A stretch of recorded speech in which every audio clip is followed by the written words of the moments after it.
My name is Barb Oakley. I'm from the United States, and I work at Oakland University, which is in Michigan, and I've worked there about 20 years. My primary area of research is, basically massive open online courses, and that's what I create.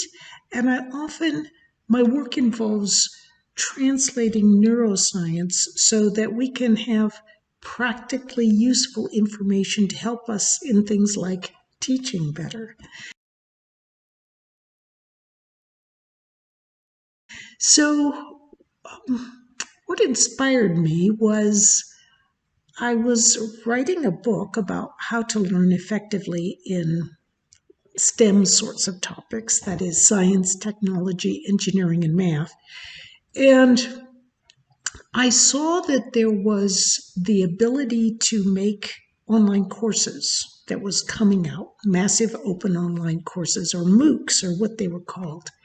And so a colleague that I had been working with, his name was Terry Sanowski, and I decided to put out a MOOC on learning how to learn, which was basically the book that I had just been writing and just was planning to have published.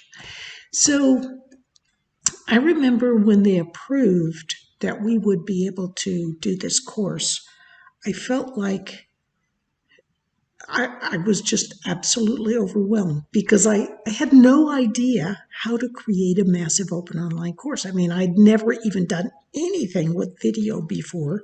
I could push the button on a camera if I needed to push the button on a camera, and that was it. So when they approved us to start making a MOOC, I went to YouTube and I started learning about things like creating a green screen studio and filming in them.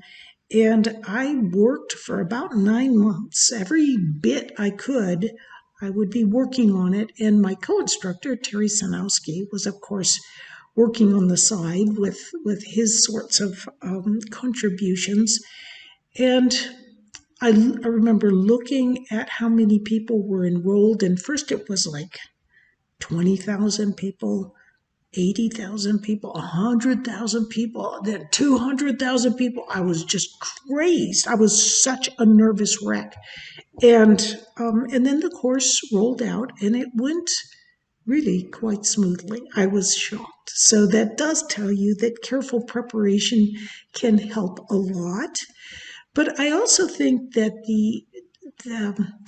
the large numbers of students who enrolled in this course is an indication of how excited people are about learning.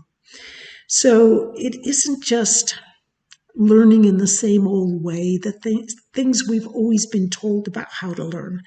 But what they're really fascinated about is how do you learn using some of these newest insights and techniques that we're gathering from neuroscience.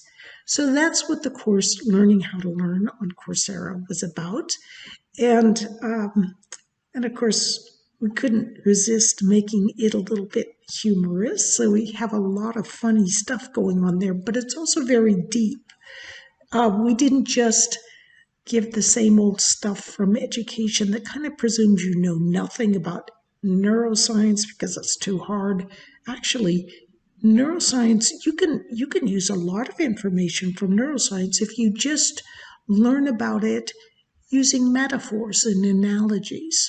So that's what we did in the course.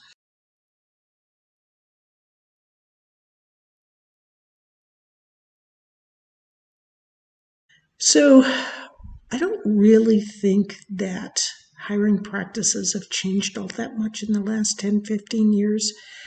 It's always hard to land a job, especially that first job, because they expect you to have experience, but of course you don't have it yet. So I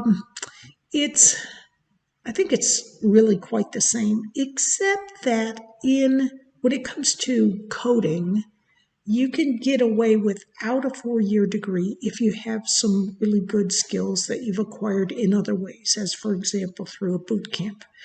But even that is becoming more difficult. So, what is the role of soft skills? I think you need to be a little careful there because everyone talks about how important soft skills are, and they are important.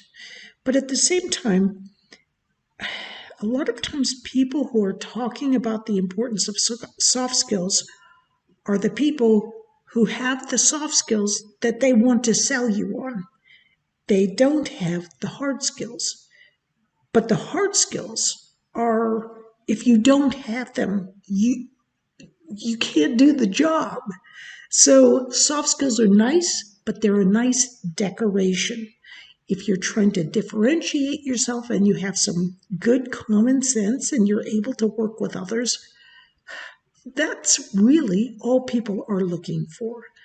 So I do think you need to be careful about being oversold on the importance of soft skills.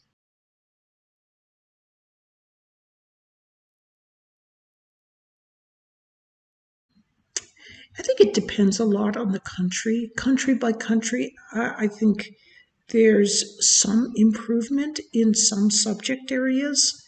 But also, I think, for example, in some countries like the US, if I see a big difference in students between today and 10 years ago, it's sadly that there's an increase in their ability to get by cheating.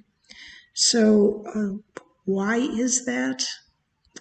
I'm not for sure why, but I suspect it may have, in part, be due to the fact that um, there aren't as many consequences for cheating as there used to be. So it's a sad thing because I think it goes through society. Maybe one of the very few bad things I see about online learning is that it can perpetuate cheating because people can't get by with it. And that is bad for everyone because if you get an engineering degree, for example, and you've cheated your way through a goodly part of that, it can mean that you actually don't know your subject matter. And then people rely less and less on the credibility of the institution that you graduated from, as well as engineers in general. It kind of um, cheapens the respect that they garner within society.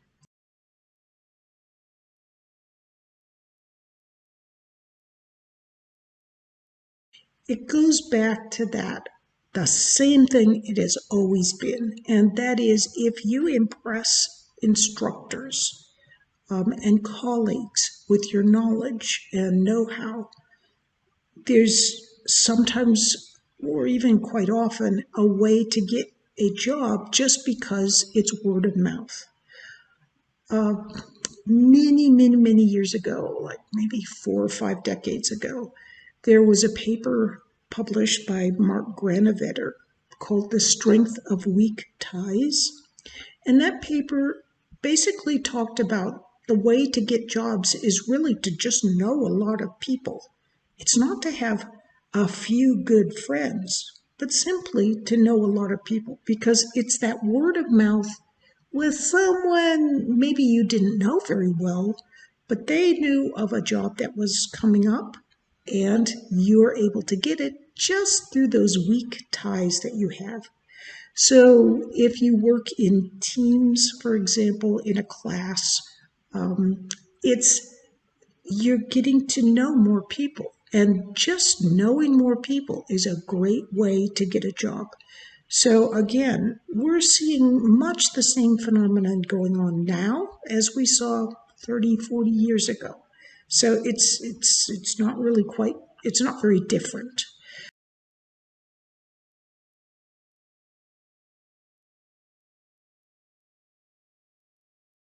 I think it depends quite a bit on what how good those classes and master classes and so forth are. Because a lot of times I'm very surprised that the skills being taught are sometimes really not in accordance with the latest of what we know from neuroscience and cognitive psychology about how to work most effectively with others. So sometimes I tend to think that just letting soft skills develop naturally may not necessarily be a bad way to go, just in that so much of the training is actually not so helpful. But on the other hand, if you do find good training, it can be insightful and help you to take a step back and learn to listen to others and work more effectively and efficiently with others. So again, that's a big depends sort of thing, but I do think that reading widely yourself with books on how to work with others, even Dale Carnegie's teachings about how to learn or how to work effectively with others, they really stand the test of time. And those are things that you can learn yourself just by reading Dale Carnegie's books and taking some of those sessions and so forth. So it's a mixed bag there as far as teaching soft skills. You can teach yourself, but sometimes you can find good training.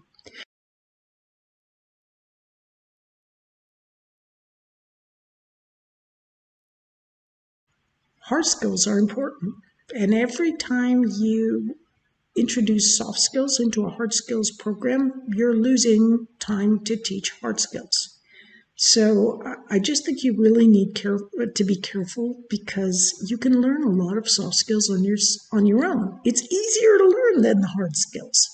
So my sense is be very, very wary about allowing soft skills to creep into hard skills programs. There are other ways and other times to learn those kinds of soft skills, and we don't want to lose our precious hard skills, which are very, very hard to learn. In fact, often much more difficult to learn than soft skills.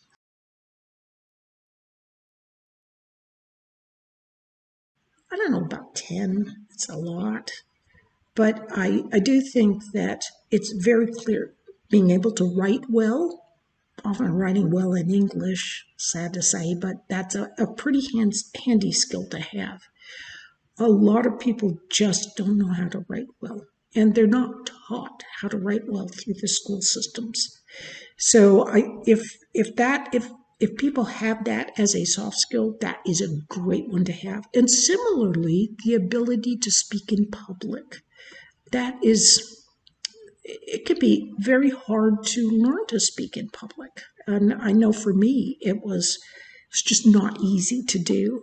So learning to speak in public is really quite a valuable thing to do. Now, I think listening skills is a great thing to have.